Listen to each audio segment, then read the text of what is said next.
on veut faire un enfant, on a un risque de transmettre une pathologie qu'on a, qui est dominante autosomique, c'est-à-dire qui nécessite simplement que une des deux copies du gène qu'on a soit malade pour que la maladie s'exprime. Donc si on transmet cette copie malade, l'enfant aura la pathologie. Et donc, avant une grossesse, il faut être conscient de ce risque-là.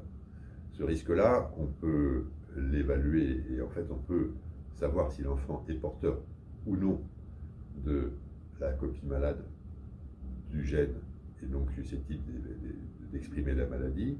On peut le savoir au cours d'examens qui sont faits pendant la grossesse, diagnostic prénatal, ou qui sont faits avant l'implantation, diagnostic préimplantatoire, si on va vers une fécondation in vitro et une réimplantation de l'embryon.